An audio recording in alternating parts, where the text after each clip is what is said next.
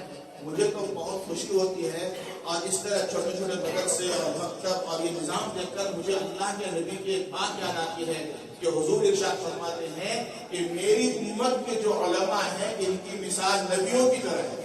کون سی نبی؟ علماء بنی اسرائیل، کہ ان کے یہاں الگ الگ علاقوں کے نبی ہوتے تھے.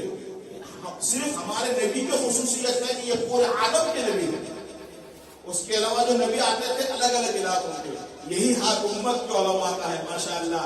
کوئی یہاں محنت کر رہے ہیں، کوئی اس علاقے میں محنت کر رہے ہیں، کوئی اس علاقے میں محنت کر رہے ہیں.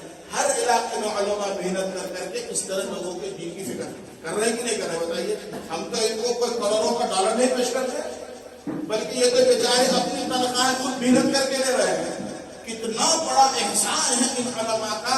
واللہ العظیم میں کہتا ہوں اس امت پر علماء کا اتنا بڑا احسان ہے. خود چندہ کرتے ہیں، خود جمع کرتے ہیں، خود بچوں کو پڑھاتے ہیں اور خود ہی اپنی فکر کر کے نظام کو سیٹ اپ کرتے ہیں اور ہماری جنت بناتے ہیں. علماء نے لکھا ہے کہ امت کو کبھی بھی علماء سے مستغنی نہیں ہونا چاہیے. ہمیشہ علماء کا احسان مند ہونا چاہیے، علماء کی خبر گیری رکھنی چاہیے، ان کے حالات کا پوچھ تاچھ کرنا چاہیے، ضرورت کے وقت ان کی مدد بھی کرنی چاہیے، ملاقاتوں میں ہدایات بھی پیش کرنا چاہیے، اس لیے کہ وہ ہمارے بچوں کا دین اور ایمان ٹھیک کر رہے ہیں اور ہمارے لیے جنت کا راستہ ہموار کرنا. کبھی اپنے لیے ان کو بوجھ نہ سمجھا جائے بلکہ اپنے علاقے کا ان کو رحمت کا سبب سمجھا کریں گے بھائی انشاءاللہ. اللہ تعالیٰ اس مسئلے کو قبول فرمائے. جو ٹوٹی پھوٹی گفتگو ہوئی ہے اول اللہ مجھے بھی عمل کی توفیق دے اور آپ کو بھی عمل کی توفیق دے. میں نے 3 نصیحت آپ کے سامنے کی ہے. پہلی نصیحت یاد رکھیے گا، احرص علی ما ينفعک، جو چیز تمہیں نفع دے اس کو حاصل کرنے میں لالچ پیدا کرو. نمبر 2، اس چیز کو حاصل کرنے میں اللہ کی مدد مانگو.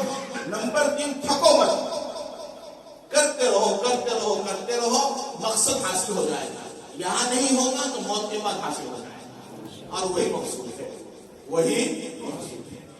حضرت مولانا عمر صاحب پالنپوری رحمۃ اللہ علیہ کا نام سنا ہے آپ لوگوں نے؟ نام سنے ہیں مولانا عمر صاحب پالنپوری؟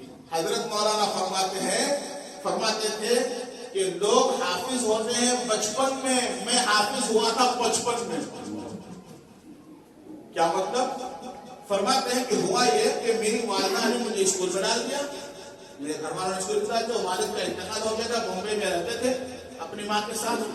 جب دنیا سے واپس چلے گئے تو میری ماں مجھے گجرات لے کر آ گئی پالنپور، اور آ کر گھر والوں نے مجھے اسکول میں داخل کر دیا. تو ہمارے محلے میں سہارنپور کے علاقے کے استاد رہتے تھے، غازی آباد وغیرہ کے یو پی کے. تو میری والدہ نے مجھے ان کے پاس پڑھانے کے لیے دے دیا اسکول کے ساتھ ساتھ. تو میں ان کے پاس قرآن وغیرہ سیکھتا تھا. مولانا عمر صاحب پالنپوری فرماتے قرآن وغیرہ سیکھتا تھا. کچھ دن کے بعد ہمارے حضرت کا ارادہ ہو گیا یو پی آ جانے کا. تو میری ماں نے مجھ سے کہا بیٹا تو اب کیا کرے گا، وہ تو چلے جا رہے ہیں. تو ان کے پاس ان کی ماں آئی کہ میرے بیٹے کا کیا ہوگا، ان کو پڑھانا ہے. تو میں تو جا رہا ہوں یو پی. تو حضرت فرماتے کہ میری ماں نے حضرت سے کہا کہ ان کو اب ساتھ لے جائیے. کہاں؟ U P. چھوٹا بچہ پالنپور سے یو پی آ گیا. جب یہ آ گئے خود فرماتے ہیں کہ میرے خاندان کے لوگوں نے میری والدہ کو بہت برا بھلا کہا. کیا کیا تم نے، بچے کو برباد کر دیا، یہ مدرسہ جا کر کیا کرے گا، تو نے اس کی ساری زندگی برباد کر دی، بار بار مجھے شرم کرایا. تو ان کی بات حضرت فرماتے ہیں کہ میں نے میری والدہ سے کہا، میری والدہ نے لوگوں سے کہا کہ تم لوگ کیا بول رہے ہو عمر کے بارے میں، تم عمر کے بارے میں کیا بول رہے ہو کہ میں نے نقصان کر دیا. یاد رکھنا ایک وقت آئے گا کہ عمر لاکھوں کے مجمع میں بیان کرے گا اور لاکھوں ڈالر اس کے پیروں میں آئیں گے. عجیب بات نہیں مانے. حضرت کے سوالے میں یہ واقعہ لکھا ہوا ہے. فرماتے ہیں کہ جب میں سہارنپور آیا اور پڑھنے حافظ بن گیا، میں دارالعلوم میں داخلہ بھی ہو گیا، دارالعلوم میں مولانا بن گئے. مگر ان کو ایک بات کا چسکا تھا کہ میری والدہ نے مجھے یہ کہا تھا کہ بیٹا تو حافظ بننا تاکہ تیری برکت سے جنت میں میرے سر پر تاج لگے. تو مجھے اب اس کی فکر ہوئی. میری ماں نے کہا کہ بیٹا تو عالم تو بنا مگر جنت میں وہ تاج کا کیا ہوگا, وہ تاج مجھے کیسے ملے گا, تو حافظ تو بنا نہیں ہے. تو پھر میں نے اپنے ماں کے شوق کو دیکھتے ہوئے اس بڑھاپے میں آ کر حفظ شروع کیا. وہی فرماتے ہیں کہ جا کر میرا حفظ پورا ہوا ہے وہ 55 سال کی عمر میں حفظ پورا ہوا ہے. اس لیے فرماتے ہیں کہ بچے حافظ ہوتے ہیں بچپن میں اور میں حافظ ہوا ہوں بچپن میں. تو پڑھنے والے پڑھ رہے ہیں اور دنیا جانتی ہے کہ مولانا عمر صاحب حضرت کا جو بیان ہوتا تھا لاکھوں نہیں 50 لاکھ کے مجمع میں حضرت کا بیان ہوا کرتا تھا اور ساری دنیا میں دعوت کے کام کو لے کر پھیلے. آج جو عرب ملکوں کے اندر دعوت کا کام پہنچا ہے انہیں کی برکت سے پہنچا. اور دنیا تو کیسے گھوم میں آتی تھی پیروں سے بھی جانتے ہیں. اللہ تعالیٰ اس مجمع کو قبول فرمائے. تھکاوٹ ہو جاتی ہے. آج چوتھا پروگرام ہے. ابھی دیکھ رہا ہوں کہ آواز پھنسنے لگی ہے. ابھی کل بھی پروگرام اس لیے معذرت چاہتا ہوں تک اور اپنی بات کو یہ خود پوری کرتا ہوں. امید ہے کہ آپ لوگ قرآن کریم کا سلسلہ شروع کریں گے خوب جاری رکھیں گے انشاءاللہ. اللہ توفیق دیا زندگی میں آپ کا باقی رہی تو پھر آئندہ دوبارہ آپ کے بیچ میں حاضر ہوں گے انشاءاللہ.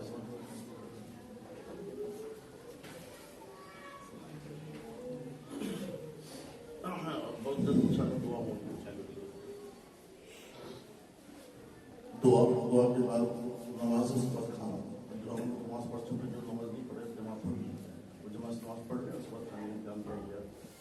جو ساتھی جیسے ماشاء اللہ اور اپنی پوری جماعت جنہوں نے سے میں نے وعدہ کیا تھا کہ قرآن آپ کا میں نے یہ وعدہ کیا تھا ان سے کہ نماز صحیح کراؤں گا بالکل چھوٹے شوق کے ساتھ ہم نے کھایا ماشاء اللہ اور کافی انتظار کر رہے ہیں.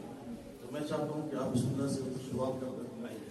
ٹھیک ہے توفیق. اور جو قرآن اور نماز صحیح کرنا چاہتے ہیں وہ آگے صرف بسم اللہ سے شروع کر دیں گے. اس کے بعد سارا آپ کو ملے گا. نوجوان بچے اپنے جو محلے کے جو بچے جن کو قرآن اور نماز میں نے کہا تھا 10 سورے جو ہے وہ صحیح کرانا مجھے تاکہ ہماری نماز صحیح ہو جائے.